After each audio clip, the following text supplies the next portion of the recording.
Hello students, in this lecture we are going to discuss another application of Gauss law, and there we find electric field intensity due to a charged spherical shell. So what is that? That is a hollow sphere. So let us see इस spherical shell. एक shell means जड़ा अंदर से खाली जो, ठीक है, एक बॉल है जो अंदर से खाली है, जैसे फुटबॉल हमारा अंदर हवा ही हुआ है, अंदर से खाली है, ऐसा शेल है. इसको हमने क्या कर दिया, यूनिफॉर्मली चार्ज कर दिया.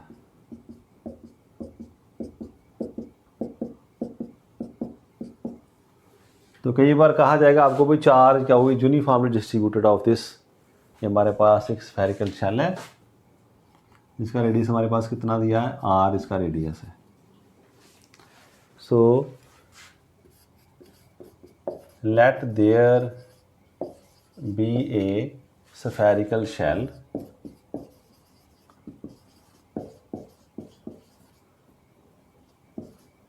of radius r, Q be charge on this shell. So क्या है, this is uniformly charge hollow shell is there है ना. तो ऐसे हमने लिख दिया इसको, शेल है. So what are the cases, we have to find electric field विड्स एट वेरियस पॉइंट्स. तो there will be many cases. Point में भी आउटसाइड द शेल, यहाँ पर हो सकता है, पॉइंट ऑन द सरफेस, यहाँ point inside the shell. So case one अब करते हैं, outside the shell. So let there be a point P at a distance r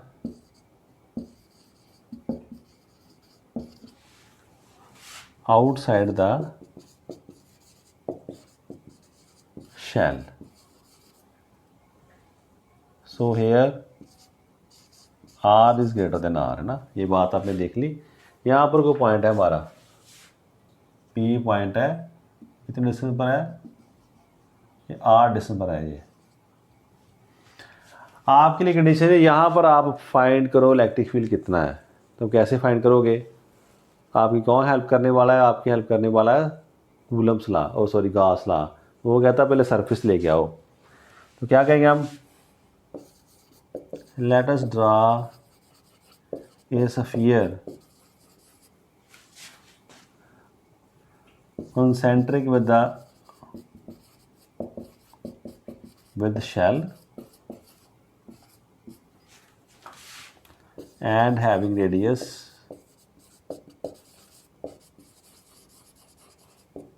r. concentric भी, उसका भी सेंटर वहीं पर हो और रेडियस कितना हो उसका, r हो. ऐसे हम एक स्फेरिकल शेल ड्रा कर देते हैं. एक स्फीयर हमने ड्रा कर दिया ताकि पॉइंट पी हमारा वो यहीं पर आ जाए. दिस इज पॉइंट पी, जिस पर हम फाइंड करना चाहते हैं इलेक्ट्रिक फील्ड. तो उस पर इलेक्ट्रिक फील्ड फाइंड करने के लिए हमें एक स्फेरिकल शेल बनाना पड़ा, इसलिए कि हम गॉस लॉ को अप्लाई कर सकें. ये बात क्लियर होगी हमको.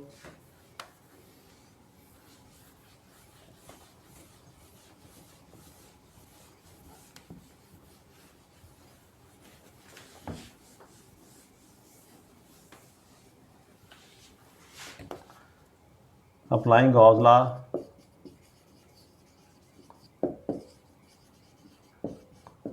गॉस लॉ अप्लाई कर देंगे हम. क्या आएगा हमारा, ऐसे सरफेस है, क्लोज सरफेस, और इस पर ई डी एस हमने कर दिया. क्या होता है, क्या हुआ, अपॉन एप्सिलॉन नॉट. अब विकास इस पर चार्ज क्या हुआ है, तो ये सारा शेल किसके अंदर है, इस हॉलो शेल के अंदर है. जो दूसरा शेल हमारा है, गाजियन सरफेस है, उसके अंदर है. तो ये बात हमारे पास सारा चार्ज आ गया इसके अंदर. तो क्या का भी चार्ज इसके अंदर आ गया. दूसरी बात, अगर हम ऐसे कर दें, ये एरिया में ले लिया एरिया वेक्टर, और इलेक्ट्रिक फील्ड भी इससे रेडियली आउटवर्ड होगा ना हमारे लिए. तो क्या आपने देखा, ई डी एस ऐसे बन गया. दोनों के डायरेक्शन क्या है, सेम है. तो E D S cos 0 degree,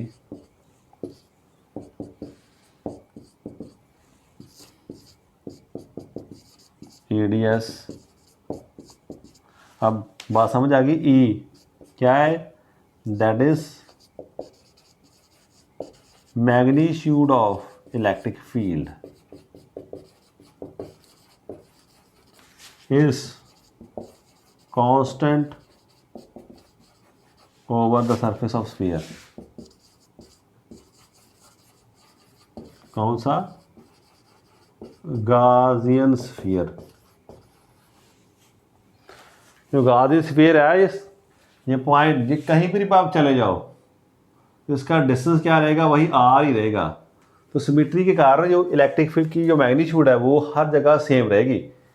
कोई भी पॉइंट हम ले लेंगे सरफेस पर, इस पर, तो ये ई हमने बाहर लेकर आना। अब तो नेक्स्ट स्टेप में हमने क्या देखा?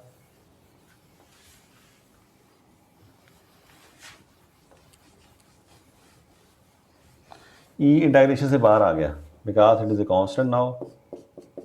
तो डी एस रह गया अंदर हमारे लिए। ऐसे ऐसे सरफेस के लिए ड्रा कर देते हैं हम। क्या हुआ? Upon epsilon R. अब ये क्या हमारे पास नाउ, दिस इज क्या है? Surface area of sphere. कौन सा स्फीयर? जो बाहर वाला गाजियन स्फीयर है। तो हमने क्या किया, उसका सरफेस एरिया कितना होता?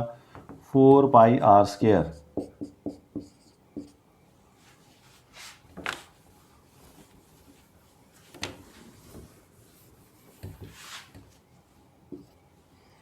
देयरफॉर क्या आ गया? E into 4 pi are square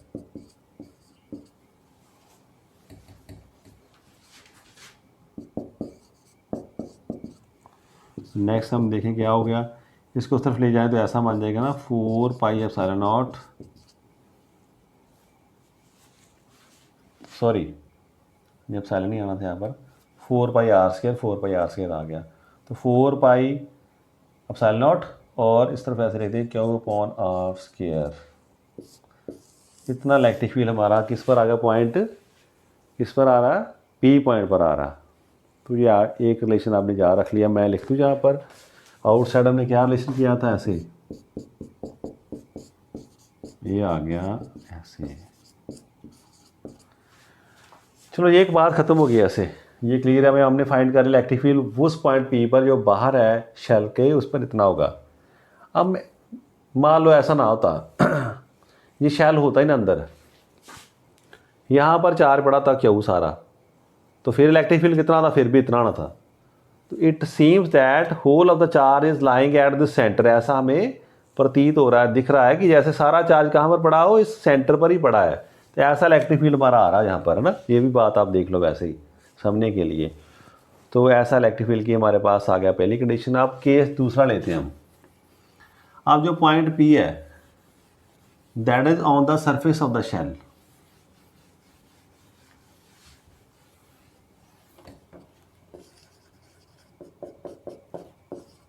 on the surface of shell जो हमने लिया है, चार्ज शेल, तब क्या होना था? नाउ क्या होना था? R is equal to R. तो अब ये आर क्या हो रहा था ना, सारी बात यहाँ से घूम के यहाँ पर आ जाती।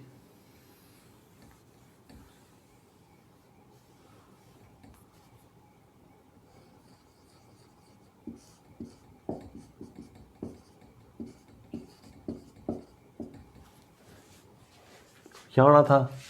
बस सारा पॉइंट इस तरफ आ गया, तो हमारा इलेक्ट्रिक फील्ड कैसा आ जाना था? आप कर सकते हैं ऐसे, फिर वही स्टेप्स करते, और आना क्या था? Q upon R square. तो ये इलेक्ट्रिक फील्ड ऐसा आ जाना था, बिकॉज नाउ पॉइंट को कहाँ पर आ गया? सरफेस के स्फीयर पर आ गया, जो शेल है उसी के सरफेस पर आ चुका है। तो ये आर कम होते तो ये बाहर आ था, करते करते पॉइंट जहाँ पर जस्ट बाहर आ गया। तो this is the value of electric field on the surface of the shell. आप ऐसे सीधे कर सकते हो। और केस 3 हम देखते हैं, inside the surface, inside the shell. तब क्या होगा? अब थर्ड केस में हमने क्या किया, बात कुछ ऐसी आ गई मेरे लिए। लेट पॉइंट इज हियर, तो जहाँ पर पॉइंट होता था हमने ऐसे एक छोटा सा शेल बना लिया, इसका रेडियस आर है, जो बाहर वाले का आर है। So let the point P be inside the shell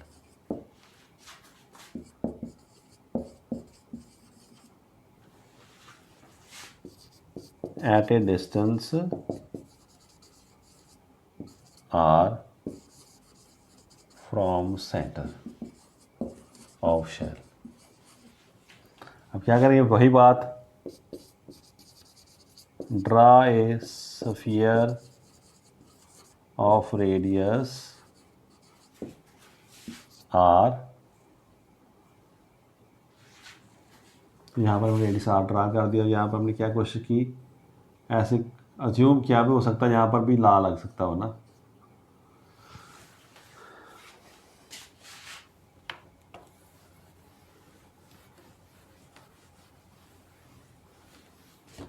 applying Gauss law, यहाँ पर भी हम गॉस लगा कर देखते हैं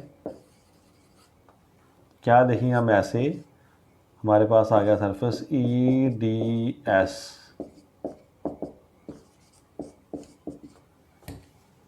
चार्ज क्यू, इसको हम क्या मान लें, सो वो इसे कहते हैं क्यू डैश चार्ज है कोई हमारे लिए।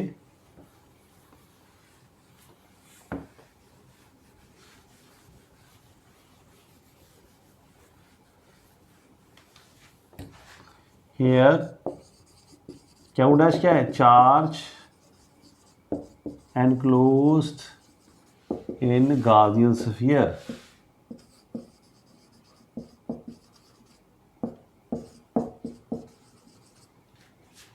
अब बताओ इसके अंदर कितना चार्ज है, जो छोटा स्फीयर है इसके अंदर कितना चार्ज है। तो आप देख रहे हो बिकॉज शेल था, ये सारा तो उसकी जो ऊपर लेयर उस पर रह गया, अंदर तो खाली है, तो इसके अंदर कोई भी चार्ज नहीं है।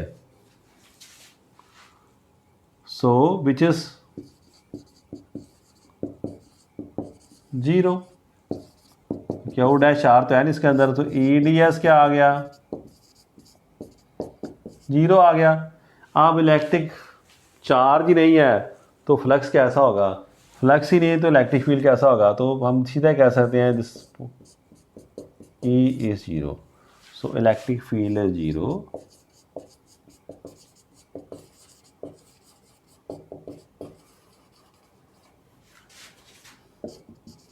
inside the shell।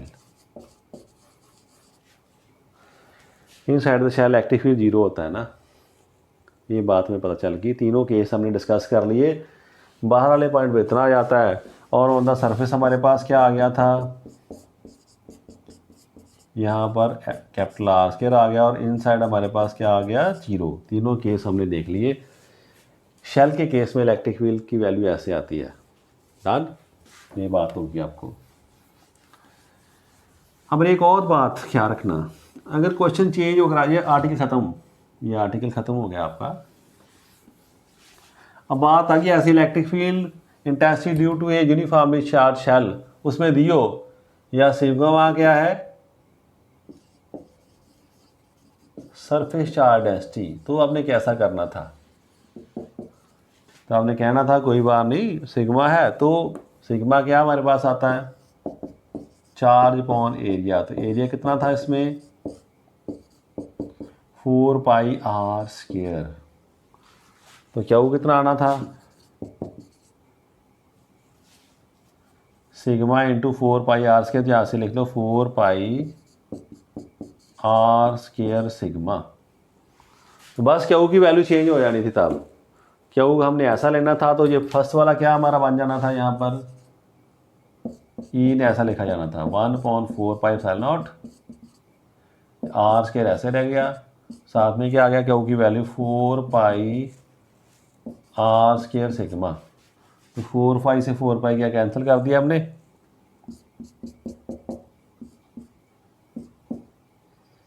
कैसा आना था, दिस R स्क्वायर अपॉन, ऐसे लिख दें सिग्मा आर स्क्वायर, ऐसा रिलेशन बन जाना था। तो आपको डरने की कोई ज़रूरत नहीं। रिलेशन ऐसा भी लिखा जा सकता था अगर हमें चार्ज ना देकर वो क्या कहते भी हमें चार्ज डेंसिटी दी है, तो अब तब आपने चार्ज को इस फॉर्म में लिख लेना। तो अब पहले वाला केस जो आउटर वाला ऐसा बन जाना था हमारा, चार की वैल्यू ऐसे फिल करनी थी हमने, तो ये रिलेशन हमारा आ जाना था, ऐसे डन हो जाना था। इसके केस में क्या होना था अभी, दूसरे केस में जो दूसरा केस आ रहा है, तो उसमें यहाँ पर हमने ऐसे लिखना था 1/, तो 1/r स्क्वायर ऐसे रहना था, और यहाँ पर क्या आ जाना था हमारा पूरा 4πr स्क्वायर सिग्मा आना था। तो सारा कैंसिल, 4π कैंसिल, आर स्क्वायर से आर स्क्वायर कैंसिल, क्या रहना था अंदर सरफेस पर, बिल्कुल ये रिलेशन आ जाना था on the surface sigma upon epsilon not. और ये बात क्या रहनी थी, अब 0 रह जानी थी। तो अब आपकी ये होमवर्क कह लो कि आप ऐसा लिख के देखना खुद कि अब 4 की बजाय हमें क्या दिया है, सरफेस चार्ज डेंसिटी तो है सिलेंडर जो स्फीयर है वो होलोस्फीयर है हमारे लिए, तो हम ऐसे लिख सकते हैं ना, this is in the form of charge density. तो आप बस जो 4 की वैल्यू है यहाँ से आपने वो नोट करनी है, इसे यूज़ करना है, कैपिटल आर लेना है, because charge is distributed on the shell. तो शेल की बात और उस पर चार्ज है, तो चार्ज भी ऐसे लिखना है। तो एक बार यहाँ पर कट नहीं होगा ना, आर स्क्वायर अलग से हैं, यहाँ पर दोनों सेम हो जाते हैं, तो आर स्क्वायर भी कट हो जाता है। तो टू ये बात अपने माइंड में रख लो, ऐसे भी हम कर सकते हैं इसको, है ना, थोड़ा सा डिफिकल्ट हो जाएगा। Now let us see third the next case. जो आर्टिकल ख़त्म था उसका हमने दूसरी बात भी कर ली। अब हमारे पास क्या है, यूनिफॉर्मली चार्ज सॉलिड स्फीयर। तब क्या हमने करना है,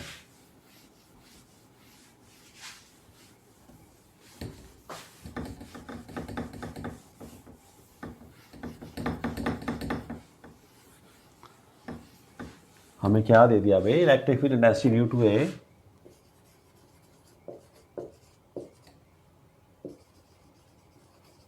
uniformly charge solid sphere. Solid भी इस पूरा अंदर से भरा, अब सारा चार्ज इसमें भरा हमने, पूरा पूरा स्फीयर हमारे पास ऐसा है जिसमें सारी जगह चार्ज हमने फिल कर दिया, ऐसे वाला स्फीयर अब हमारे पास आ गया। सॉलिड स्फीयर है, खाली नहीं है, वो शेल नहीं है बाहर, या अब फुटबॉल जैसा नहीं है, अब जो गुलाब जामुन जैसा अंदर से भी पूरी तरह फिल्ड है, ये गोलगप्पे जैसा नहीं है, ये बाहर से खाली है ना, बाहर की शेयर अंदर खाली है। अब कैसे गुलाब जामुन जैसा आ गया, अंदर से भी पूरा फील्ड है। अब ऐसी बात है, आप कहता आप उसके इलेक्ट्रिक फील्ड फाइंड करो, तो इसके भी दो तरीके से आ सकता है क्वेश्चन। एक ऐसा था, ऐसे भी आप क्यू चार्ज है जो यूनिफॉर्मली डिस्ट्रीब्यूट कर दिया हमने इस पूरे पर, और एक आ जाता है ऐसे रो हमें सरफेस चार्ज जो वॉल्यूम चार्ज ऐसी दी हो, तब हम कर सकते हैं। तो डरने वाली कोई बात नहीं, जैसे भी आपको तरीका बताना चाहिए भी हम क्या करने वाले हैं। हमें क्यू दिया हो तो हम ऐसे कहीं फाइंड कर सकते हैं सिग्मा जहाँ ज़रूरत होगी, सिग्मा सॉरी रो, अगर रो दिया होगा तो हम वहाँ से क्यू फाइंड कर सकते हैं ना, डरने वाली कोई बात नहीं। तो पहला भी हमने चार्ज के हिसाब से किया था, अब भी हम चार्ज के हिसाब से ही करके देखते हैं, और बाद में जो रो वाला केस भी डिस्कस कर लेंगे। तो बड़े ध्यान से देखना आपने। So let Q be charge on the sphere. कौन सा स्फीयर है, solid sphere of radius R. इसका रेडियस हम क्या मानते हैं, कैपिटल आर, ताकि अलग से आपको दिखाई दे। Now their electric field at any point, ठीक है। तो देयर वुड बी 3 केसेस। तो केस 1 हम देखते हैं, when simply outside the sphere क्या होगा उसके लिए देखते हैं। Let P be a point outside the sphere at a distance R from centre of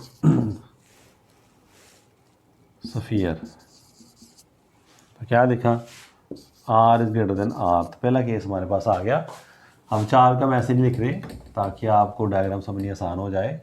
ऐसे हम इसको बना लिया, ये चार्ज हमारा है और ऐसे पॉइंट पी जहाँ पर थे, अगेन यहाँ पर पॉइंट पी होगा, हम उसके क्या करेंगे, we draw a Gaussian surface, उसके रेडियस है आपका। यहाँ पॉइंट पी बनना था हमारा, वहाँ हमने ले लिया, ये रेडियस आर है, ये डिस्टेंस कौन सा है, आर, छोटे वाला आर। इस पर मैं थोड़ा चार डाल दूँ ऐसे, चलो बड़ा। तो क्या करोगे आप, ड्रा ए गाउसियन स्फीयर। याद है हमने एक इमेजिनरी स्फीयर ड्रा करना है, Gaussian sphere of radius r and concentric with solid sphere। इसका सेंटर वहीं पर होगा जहाँ पर सॉलिड स्फीयर का सेंटर है, उसका रेडियस कितना होगा, r। ऐसे हमने गाउसियन स्फीयर ड्रा कर दिया। ड्रा कर देंगे तो हमारे लिए आसान हो जाएगा। तब हम क्या कर सकते हैं, we can apply Gauss law. उसके बगैर हम, जब तक हमारे पास क्लोज सरफेस नहीं है तब तक हम गाउसियन गॉस लॉ नहीं लगा सकते। तो हमें ये करना ही पड़ेगा। तो ऐसे हमने सिमेट्री देखी कि जहाँ पर अब सिलेंडर हमारा काम नहीं आएगा, तो हमें कौन काम आएगा, अब स्फीयर जो सिमेट्री का आ गया ना, इस कंडीशन के हिसाब से। अप्लाइंग गॉस लॉ,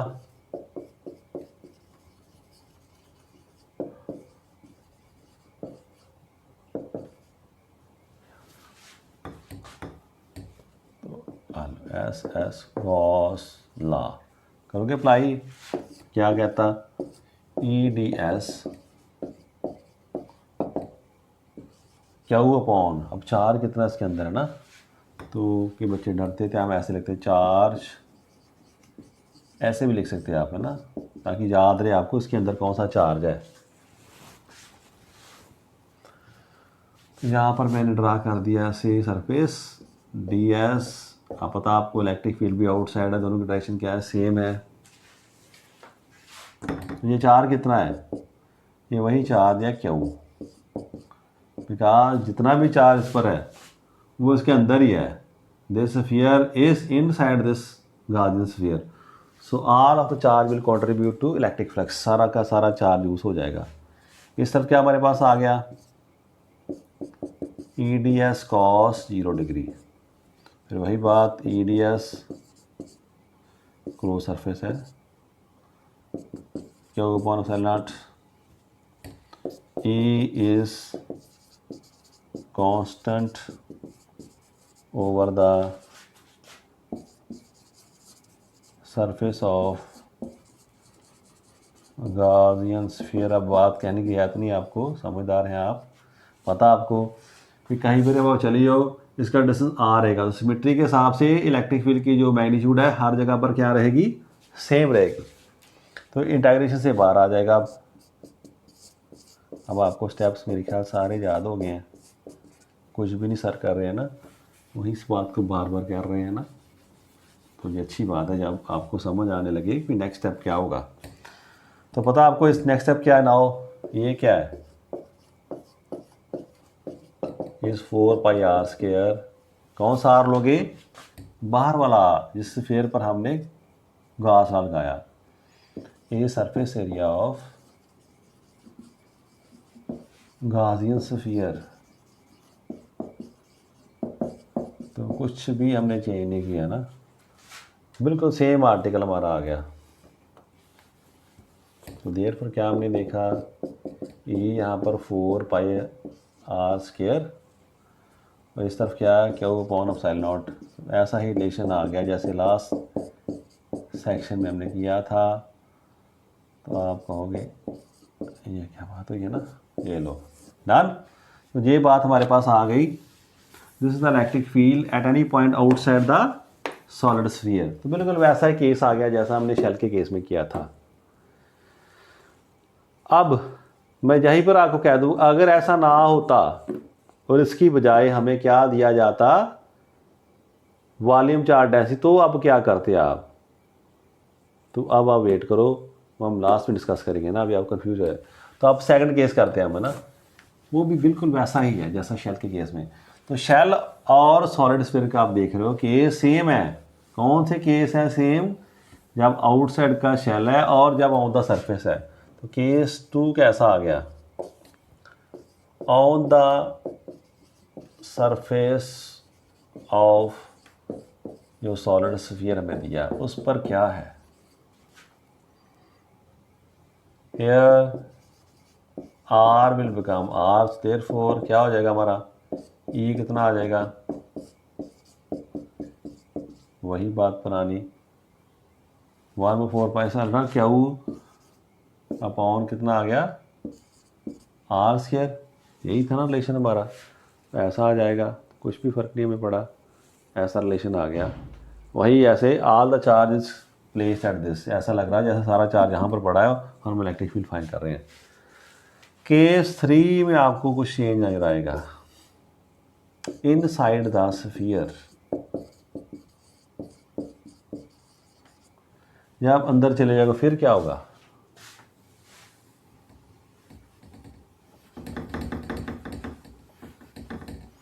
ये हमारा वही स्फीयर है, इसको हम बात करें सॉलिड स्फीयर। इसका रेडियस हमारे पास क्या है? आर है। अब पॉइंट कहीं पर यहीं आ गया तो हमें एक सरफेस यहाँ पर ड्रा करना पड़ेगा। यहाँ पर कोई पॉइंट हम लेंगे ऐसा, इसका होगा ऐसे डिस्टेंस, ये आर वाला है, इसकी इलेक्ट्रिक फील्ड इस तरफ है और इसका ये वाला जो आ रहा हमारे पास डी एस भी इस तरफ है। अब इसमें सारी तरफ चार्ज भी है, इसके अंदर भी है चार्ज, है ना।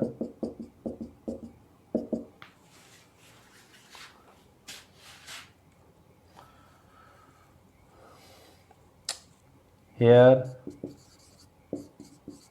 point P is inside the solid sphere at a distance r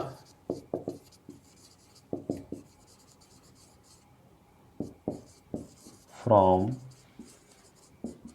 center, as r is less than r. Again draw a Gaussian sphere। तो सिंपल लिखने के लिए एज शोन इन फिगर, नहीं ज़्यादा लाइन लिखने को दिल करता तो एज शोन इन फिगर। तो लिखने वाला भी वही कह रहा है, टीचर भी समझ आता है कि बच्चा थक गया, यही लिख रहा है, बात वही करेगा ना।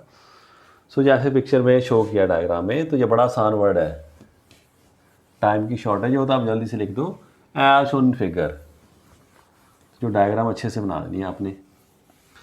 सो क्या देखा हमने? ऐसे गार्जियन सरफेस ड्रा कर दिया, तो हम क्या करेंगे अब?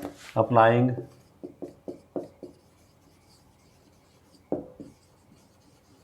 गॉस लॉ अप्लाई करो। ई क्या होता है? ई डी एस, ये तो ठीक है, टोटल इलेक्ट्रिक फ्लक्स।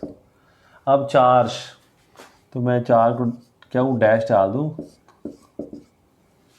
क्या डैश क्या हमारे लिए? Charge enclosed inside the guardian sphere. जो छोटा स्फीयर है गार्जियन स्फीयर, ये वाला, ये कंफ्यूज ना करे आपको, मैं रब कर रहा आपके लिए। अंदर वाला स्फीयर, इसके अंदर कितना चार्ज है उसकी बात करेगा। कहना मेरी जो अंदर चार्ज है वो अब वो जीरो नहीं है, because the sphere is solid, तो कुछ ना कुछ चार्ज अंदर है, वो कितना है वो फाइंड करना हमने। तो ये हमें टास्क मिल गया। अब पता है ना, लेट हम कह सकते हैं ना ऐसे, लेट रो बी वॉल्यूम चार्ज डेंसिटी। अगर आप होती तो फिर क्या होना था? ये क्या था हमारे पास? रो क्या है? Charge upon volume. वो कितना हमारे लिए, ऐसे लिख लो। 4 तो क्यू था, वॉल्यूम कितना है 4/3 r³ इसकी बात है, सॉलिड स्फीयर पर ही 4 था, उसी का ये वॉल्यूम है। तो कितना आ गया हमारे लिए, ये रो आ चुका। तो यहाँ से क्या हम देखेंगे, ये रो है। डन, ये समझ आ गई। तो देयरफॉर चार्ज इनसाइड द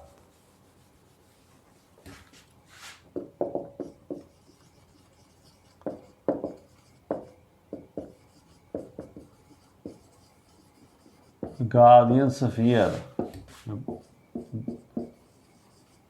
इसलिए लाइन लिखी आपको रिमाइंड कराने के लिए भी, याद रखना ये वही उतना ही चार्ज हमारे काम का है जितना वो छोटे स्फीयर में आ रहा है। तो क्यू डैश क्या, वो क्यू डैश है। तो ये कहता मुझे क्या है इसका, मुझे rho into volume of guardian sphere, जो मेरा वॉल्यूम है इसके हिसाब से मेरा हिस्सा मुझे दे दो। तो वो कहता है ये डेंसिटी इतनी है, आपका वॉल्यूम इतना बनता है 4/3πr, जितना क्यूब उसका वॉल्यूम। ठीक है, तो इसे मान लो क्वेश्चन 1 कह दूँ मैं, इसे हम यूज़ कर लेंगे यहाँ पर।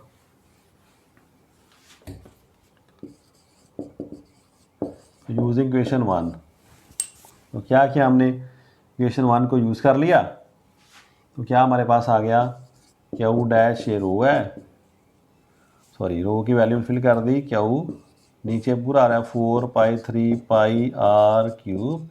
इस तरफ भी क्या 4/3πr, r स्मॉल वाला। तो आप क्या देखोगे, आप कन्फ्यूज ना हो जाओ, इसलिए ये कट कर देगा 4/3 पाई को पाई से चला जाएगा। तो क्या देखा हमने, कितना चार्ज आ गया हमारे काम का, जो हमारे इससे आएगा गार्डियन स्फीयर के, इससे कितना चार्ज आएगा, क्यू डैश, तो क्यू r³ और ऐसे r³। ये कहता है मेरे इससे तो इतना ही चार्ज आया है ना, मेरा चार्ज बता दो मुझे कितना है।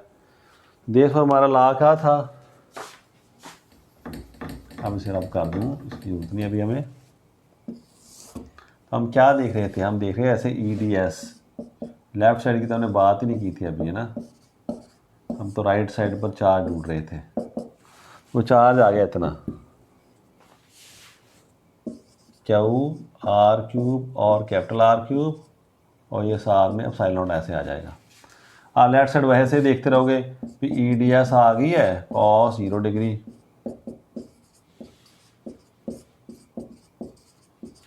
फिर वही बात, ये वहाँ पर सिमेट्रिकली कांस्टेंट है, जब बाहर आ गया अंदर क्या रहेगा EDS,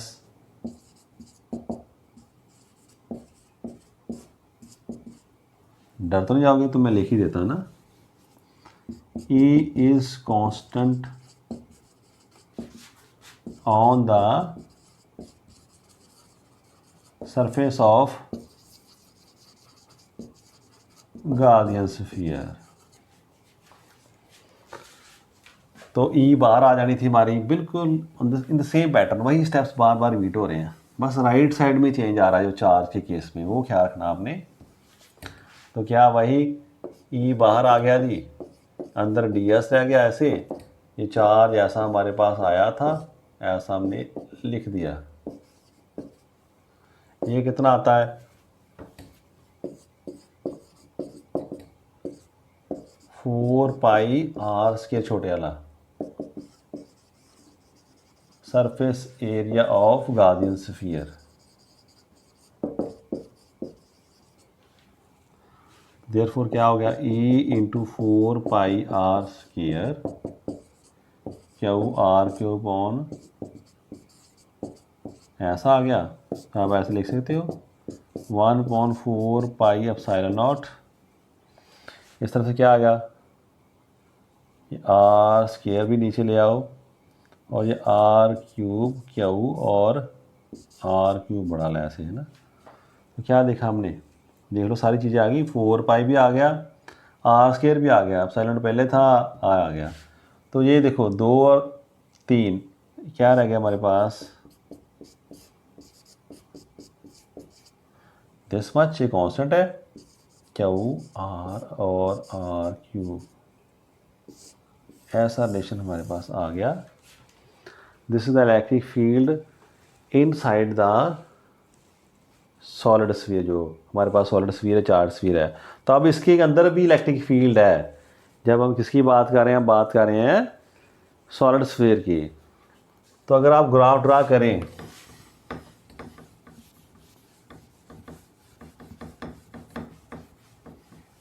वैसे समझने के लिए ग्राफ ड्रा करना तो ऐसा ग्राफ बन सकता है हमारे पास। इस तरफ क्या है, हम आर ले रहे हैं, इस तरफ हम क्या ले रहे हैं, ई ले रहे हैं। क्या देखा हमने, जैसे जैसे आप जा रहे हो, दिस इज दिस आर, जब ये आपका डिस्टेंस फ्रॉम द सेंटर क्या बन जाता है आर, तो यहाँ पर वैसे जा रहे हैं, अभी कॉन्स्टेंट जा रहे हैं, ऐसे कॉन्स्टेंट जा रहे थे हम। जैसे हम सेंटर की सरफेस, तो मैक्सिमम होगी इलेक्ट्रिक फील्ड हमारा, उसके बाद ऐसे फार करना शुरू कर दिया। तो ये था सॉलिड स्फीयर का केस। तो अगर शेल की बात करनी होती तो ऐसा आना था हमारा, यहीं पर पॉइंट आना था इतना, ये ऐसा आना था। इन साइड क्या था हमारे पास, तब इन साइड इलेक्ट्रिक फील्ड क्या है, 0 है। ये बात समझ गए आप, ये शेल की बात हो रही है। शेल में अगर ग्राफ ड्रा करते हैं ऐसे, इन साइड द शेल, ये 0 हमारा ना, सेंटर से शुरू कर रहे हैं हम। जैसे जैसे रेडियस बढ़ रहा, तो इन साइड द शेल कोई इलेक्ट्रिक फील्ड नहीं है। जैसे सरफेस पर आते हैं तो मैक्सिमम इलेक्ट्रिक फील्ड होता है, उसके बाद इलेक्ट्रिक फील्ड फॉल करना शुरू करता है बाहर की तरफ। सॉलिड स्फीयर के केस में ऐसे राइज करता अंदर से, सेंटर से, जैसे जैसे बाहर आ रहे हैं, डिपेंड कर रहा है आर पर, है ना, लीनियर ड्रा कर रहा है ना, लीनियरली इंक्रीज कर रहा है। तो ये भी कांस्टेंट, ये भी कांस्टेंट, सारा कुछ कांस्टेंट। बाकी ऐसे ड्रा किया, सरफेस पर मैक्सिमम हो गया, उसके बाद ये फॉल करना शुरू कर दिया। तो यह समझ के लिए आप ऐसे इसकी वेरिएशन होती है इलेक्ट्रिक फील्ड की। चलो ये बात होगी, ये आर्टिकल ख़त्म हमारा। अब बात आ गई, अगर आपको स्पेशली कहने वाला, हमने आपको क्या दे दिया, हमने तो आपको क्या दिया, वॉल्यूम चार्ज डेंसिटी दी है। You are provided with volume charge density and you have to find electric field in terms of that for all the 3 cases. तो आप तीनों केस कैसे डील करते। तो ये मान लो आउटसाइड की बात कर रहे हैं हम, या ऑन द सरफेस की बात कर दें हम, जल्दी से देखें, और ये कर दें इन साइड की बात। ये समझने के लिए आपने लिखना अपने इस तरीके से। तो पहले केस में आपको क्या कहेंगे, वो कि हमें क्या दिया है, ऐसे हमने करना, भाई भैया ये तो EDS है, डन। तो इसमें कौन सा चार्ज, यहाँ पर क्या हमारे पास चार्ज है, और नीचे क्या था, 4πε0 आना था, एप्सिलॉन नॉट। ये जब हमने कूलम सा लगा दिया, इस तरफ से आ गया हमारे पास, बड़ा आसानी से E और 4πr² आ जाना था। अब हमें क्या दिया था, हमें रो दिया था। तो क्यों किसकी फॉर्म लिखना, रो की फॉर्म में, याद है आपको। तो क्यों क्या होता है, इस साइड में लिख लो, जहाँ पर हमें रो दिया है, इट इज़ गिवन। तो ये चार्ज कितना होगा, रो इंटू वॉल्यूम, तो चार्ज होगा 4π3πr³ इंटू रो।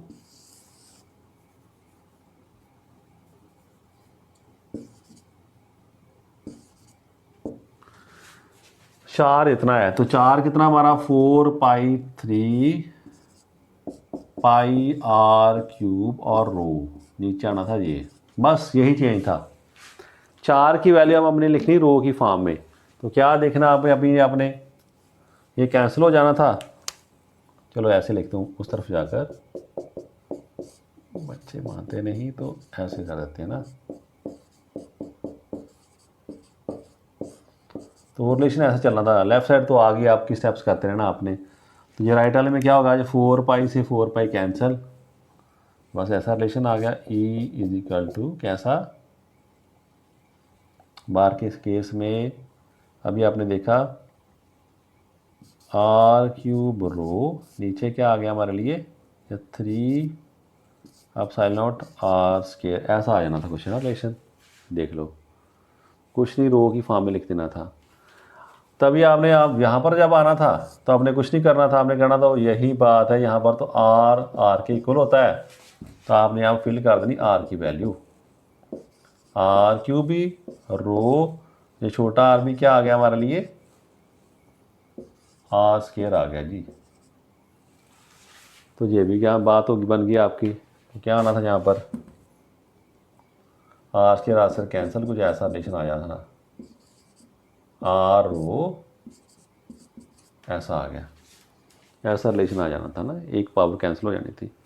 इन साइड के केस में वो आपका आसान हो जाना था काम। इसमें क्या होना था, फिर आपने ऐसे कहना था कि EDS होता है तो 4 कितना क्यू डैश, तो क्यू डैश कितना 4 pi 3 pi r cube this much, तो ये कितना आना था उसी तरह 4 पाई आर स्केयर। फिर आपने करना उस तरफ ले जाना था इसे आर स्केयर, और ये आना था 4 pi 3 pi r cube rho upon epsilon naught. तो देखो क्या आना था फिर, 4 पाई से 4 पाई कैंसिल, और आर की पावर कम हो रही थी, तो क्या ऊपर क्या रहना हमारा आर रो, नीचे क्या आ गया 3 एप्सिलॉन नॉट। ऐसा रिलेशन बन जाना था। कटिंग वगैरह देख लेना फिर भी। तो कहने का मीनिंग क्या, आपने ख्याल रखना। तो ये मैंने और केस भी दे दिया, कई बुक्स में ऐसे रो की फॉर्म में दिया था, तो आपने फिर 4 को रो की फॉर्म में लिख लेना, और जब 4 दिया तो थर्ड केस में आपने उसको कन्वर्ट कर देना क्यू की फॉर्म में। तो जैसे भी आपको क्वेश्चन किया जाए आप ऐसे ही कर लेना, डरने की कोई बात नहीं।